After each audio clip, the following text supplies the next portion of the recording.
So, hi guys. For today's video is i-demo ko paano gagamitin yung debt payoff tracker.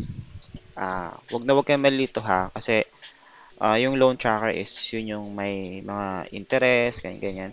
Si debt payoff is purely monitoring lang ng ating mga repayments ng ating debt or utang.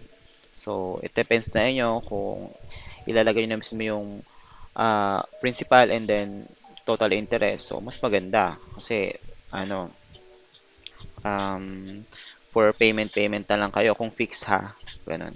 Pero 'di ba kasi may utang tayo na let's say ito yung amount then binabayaran lang natin siya let's say ganitong amount. May mga ganun 'di ba?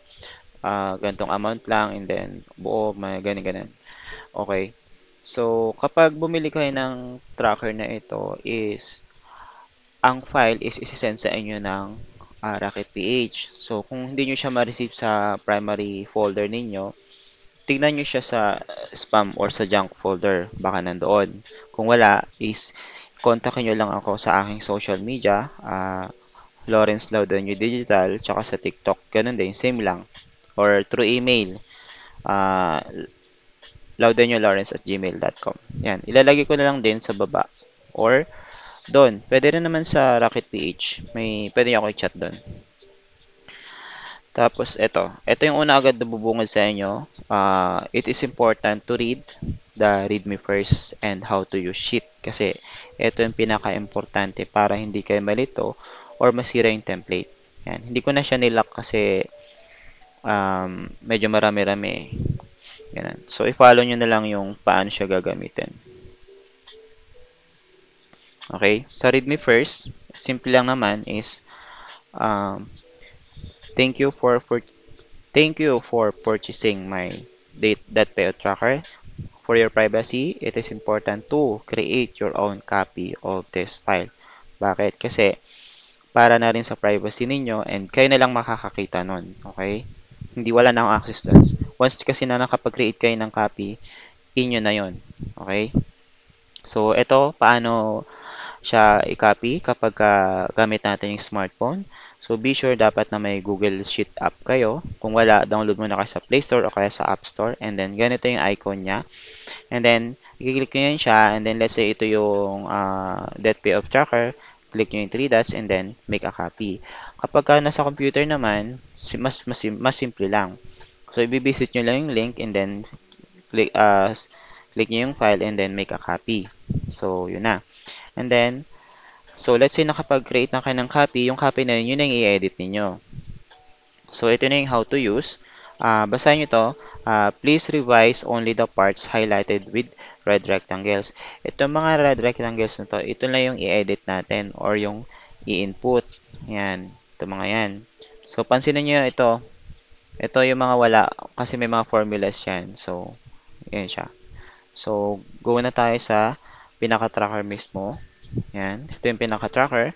And then, naglagay ako ng customization ng currency kasi baka mamaya is nasa Canada kayo, nasa US, ganyan. So, pwede siyang palitan. So, let's say dollar. Enter nyo lang.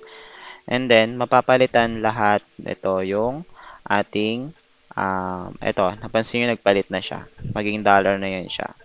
Ayan, hanggang dulo. Pati ito yan. So, balik natin sa peso. So, yan. So, dito, kasi nag-demo na ako kaya na mali, hindi na-record yung screen. Kaya na-paid ko na itong isa. So, hindi ko na babaguhin.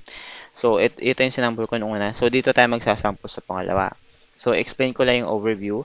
Overview means, ito na yung pinaka-total lahat ng ito, ng mga debts ninyo. Let's say, total na utang ko is 174,000. So, ano lang to sample lang to 174,000 and then magkano na yung napipaid natin so far and magkano pa yung outstanding natin. Dito, tinototal lang naman ito outstanding, starting ito. Kaya naging ito yung total niya. And then, outstanding ito, and then yung paid, yan, nababayaran natin. And meron ito, ito yung progress bar, progress tracker natin. So, ito yung pinaka-overall progress ng ating utang. Let's say, di ba, 27% ng overall ng utang natin is nabayaran natin, which is yun yung 37,900. And meron tayong active debts na 14 and meron na tayong nabayaran na isa. Okay.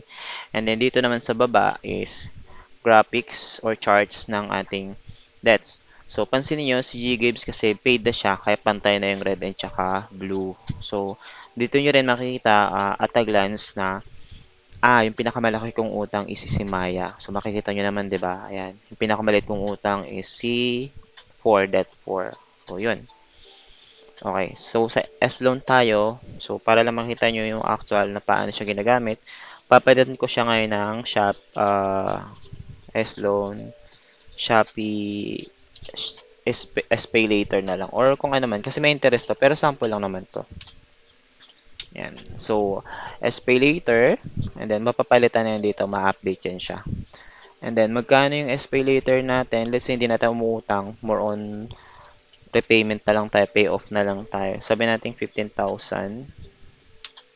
So, yan. Pansin nyo, di ba? I-undo ko muna ha. Pansin nyo, di ba 20K, 27. So, nag-enter ko ng 15K. So, nagbago siya. Naging 28%. So, eto, nag-ano na rin. So, burahin ko muna. Pansinin nyo, pag binulong ko yan, babalik yan sa 0. 0.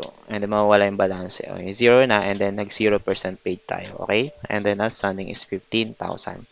So, di ba kanina, ang gagawin lang natin is itong pangalan, start date, tapos outstanding, tapos, eto na. Tapos, ito na. So, yun lang. Madali lang. So let's say let's assume na nag-start tayo mangutang nung sabi natin January 2024, January 15. Yan. So yan. And then nag-repayment tayo, nag-start tayo ng February. So ito hindi ko na wait lang. Copy format ko lang siya. Format natin.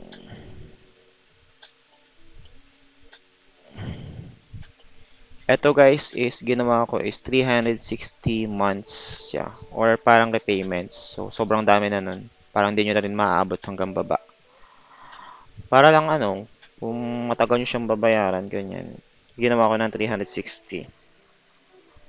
Pero i-compute niya yun ng ating template. Wait lang, lobat laptop ko.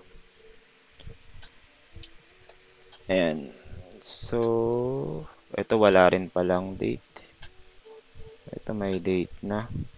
So, ayusin ko lang. Bigyan natin date.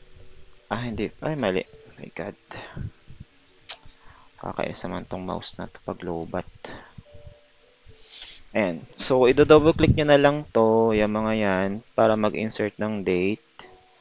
Hindi pala siya nakaano. Lang. Ayusin ko lang. Data validation. Add rule. Hindi pala naka-add rule. So, anyways guys, ganun siya. I-fix ko na lang siya. Or ita-type na lang siya muna. Pwede din naman. Kasi ganun din naman siya. Ayan. So, yan. Let's say, nagbayad ako ng February 15 ng 1,000. Ayan. So, mag-auto-complete na yun siya. And then, March 15 ng 6,000. Ganyan. Tapos, i-paid natin ha, para makita nyo. O, nakita nyo is nag-ano na to, nag-a-adjust. Then, active. Gawin natin paid. So, March, April ng let's say 2,000. And then, ba't naka-bold to? And then, ilan na utang natin? 6,000. Buuin na natin ng May. 6,000. So, pansinin nyo, magpe-paid siya, and then mababawasan yung active, and then magiging madadagdagan yung paid. Ayun na. So, naging 30 na lang ang ating hindi pa nababayaran, and then may dalawa na tayong paid, and then paid na, and then 0, 0 na siya. So, ganun lang siya guys. So, napakadali niya lang gamitin. Napakasimple. So, ganun na yun siya hanggang dito sa dulo. Bali, 15 na yan. Kung may 15 kayong utang. Ayan. So, yun lang. Kung nagustuhan nyo itong aking debt payoff tracker, wag na wag niyong kalimutang mag-feedback sa aking Rocket PH shop. And then,